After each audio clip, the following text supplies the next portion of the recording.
आज डिस्कस करेंगे fitting tools के बारे में। फिटिंग टूल्स कौन कौन से होते हैं, जो मेन फिटिंग टूल्स हैं। फिटिंग टूल्स जो होते हैं वो हम कब यूज़ करते हैं, जब हमें कोई छोटा मोटा काम करना होता है किसी वर्क पीस के ऊपर, या फिर हमें जो प्रोडक्ट हम तैयार करते हैं मशीनिंग के दौरान उसके ऊपर थोड़ी और फिनिशिंग करनी होती है, तो हम फिटिंग टूल्स का यूज़ करते हैं। तो फिटिंग टूल्स कौन कौन से हैं उनके बारे में डिस्कस करेंगे। सबसे पहले है हमारे पास ट्राई स्केयर, इसको बोलते हैं ट्राई स्केयर। जो ट्राई स्केयर है, यहाँ पे इसके एक तरफ होता है स्टील का ब्लेड, यह है स्टील का ब्लेड, और दूसरी तरफ इसको बोलते हैं स्टील का स्टोक, स्टील स्टोक हम इसको बोलते हैं।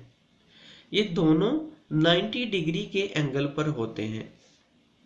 तो 90 डिग्री के एंगल पे लाइन लगाने के लिए इसका यूज किया जाता है, या फिर 90 डिग्री पे जो बिल्कुल परपेंडिकुलर सरफेसेस हैं 90 डिग्री पे हैं उनको चेक करने का काम भी ट्राई स्केयर से हम कर लेते हैं। तो ट्राई स्केयर एक इम्पोर्टेंट इक्विपमेंट है फिटिंग के अंदर। दूसरा है hand hexa. Hand hexa, hand hexa क्या है, इसके अंदर एक होता है फ्रेम। जो ये फ्रेम है ये कास्ट आयरन का लगभग बना होता है। ये फिक्स फ्रेम भी हो सकता है जिसकी लेंथ फिक्स रहती है, और ये एडजस्टेबल भी हो सकता है जिसकी लेंथ हम बढ़ा घटा सकते हैं। यहाँ पे होती है पिन, इस तरफ और इस तरफ ये दो पिन होती हैं, जिनके बीच में हमारा होता है ब्लेड, ये ब्लेड। अब ये जो ब्लेड है, जो इसके टीथ हैं ज़्यादातर वो आगे की तरफ होते हैं, तो हम इसको पुश टाइप ब्लेड बोलते हैं, या पुश टाइप ब्लेड का हम ज़्यादातर यूज़ करते हैं, जो फॉरवर्ड दौरान कटिंग करता है और रिवर्स स्टॉक उसका आइडल होता है, मीन्स चिप्स को बाहर निकालता है। तो इसके जो टीथ हैं वो आगे की तरफ होते हैं, फॉरवर्ड टाइप कटिंग करता है, और बैकवर्ड टाइप वो आइडल होता है, चिप्स को बाहर निकालता है। ये होता है, इसको बोलते हैं विंड नट। विंड नट ये क्या करता है, ये इस ब्लेड को टाइट करने का काम करता है, विंड नट। यहां होता है ये वुडन हैंडल, वुडन हैंडल। ये जो वुडन हैंडल है ये एक तरफ होता है, जो वर्कर इसको पकड़ के ही काम करता है। तो इस तरह की हमारी होती है हैंड हेक्सा। फिर आती है फाइल, इसको बोलते हैं फाइल। फाइल क्या काम करती है, फाइल फिनिशिंग देने का काम करती है। कोई रिक्वायर्ड जो हमारी शेप है उसको हम फिनिशिंग करते हैं तो थोड़ा थोड़ा मटेरियल रिमूव करती है। ये जो फाइल्स हैं ये कई तरह की होती हैं। जैसे ये फाइल है, ये हमने ली है double cut file, double cut.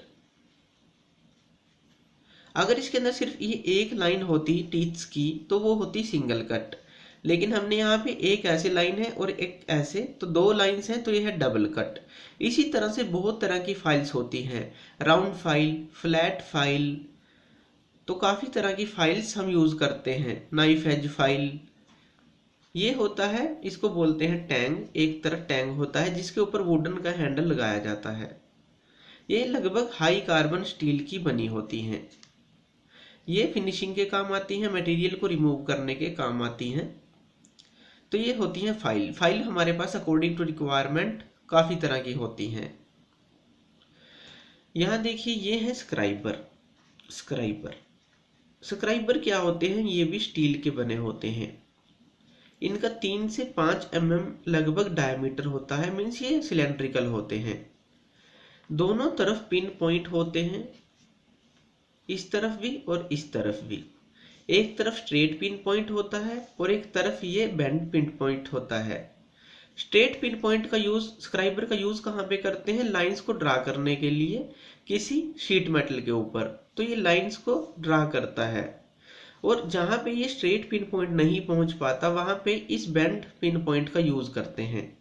तो स्क्राइबर भी हमारे पास बहुत तरह की, बहुत शेप में होती है, और इनकी जो एंगल्स हैं वो भी अलग अलग ले सकते हैं और डायमीटर अलग अलग होते हैं। जैसे ये भी स्क्राइबर है और ये भी स्क्राइबर है। तो स्क्राइबर भी अलग अलग तरह की होती हैं। उसके बाद आता है पंच। पंच क्या काम करता है? पंच मार्किंग का काम करता है। मान लीजिए कोई शीट है, इसके ऊपर हमें यहाँ पे होल करना है, तो पंच के थ्रू, हैमर के थ्रू मार्क कर देते हैं, ताकि हमें ये मार्क पता चले कि कहाँ पे होल करना है और कहाँ पे सेंटर है। तो मार्क देता है एक पंच। तो पंच के थ्रू हम मार्क भी कर सकते हैं या स्मॉल होल भी कर सकते हैं। पंच भी कई तरह के होते हैं, prick punch, centre punch, solid punch, hollow पंच।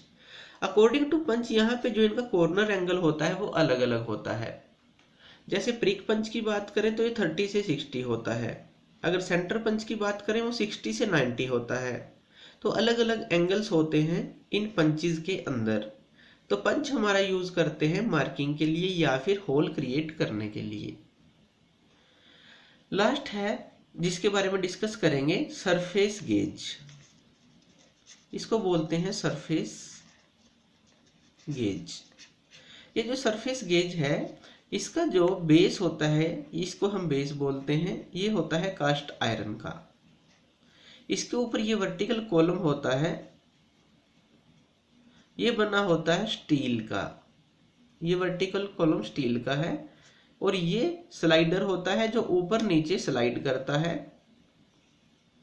इस कॉलम के। और यहाँ पे एक नट लगा होता है, इसके ऊपर नर्लिंग प्रोसेस की होती है ताकि अच्छी ग्रिपिंग बन सके और हम इसको अच्छी तरह से ग्रिप कर सकें। तो ये नर्लिंग नट होता है। और इसके एक तरफ यहाँ पे लगी होती है स्क्राइबर, जो हमने अभी डिस्कस की स्क्राइबर, ये वाली। तो इस तरह की एक स्क्राइबर लगी होती है जिसका एक पिन पॉइंट होता है। तो ये किस काम आता है? Surface gauge. जो ये सरफेस गेज है ये हमारा सेंटर फाइंड आउट करने के काम आता है या फिर पैरेलल लाइंस लगाने के काम आता है।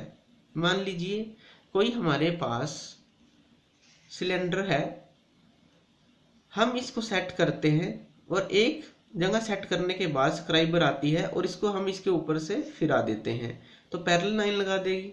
इसी तरह से इसको अगर ऊपर या नीचे हम सेट करें तो अगर इसके ऊपर नीचे बिल्कुल पैरेलल लाइंस लगा देगी। अगर हम इसे 90 डिग्री रोटेट करें फिर इसको ऐसे लगा देगी। तो मीन्स ये पैरेलल लाइंस या फिर सेंटर फाइंड आउट करने के काम आती है सरफेस गेज। तो ये थे मेन फिटिंग टूल्स जो हम यूज करते हैं फिटिंग शॉप के अंदर। तो थैंक यू वीडियो देखने के लिए, और ज़्यादा अपडेटेड वीडियोस के लिए आप मेरे चैनल लर्न एंड ग्रो पे मुझे सब्सक्राइब कर सकते हैं। Thank you.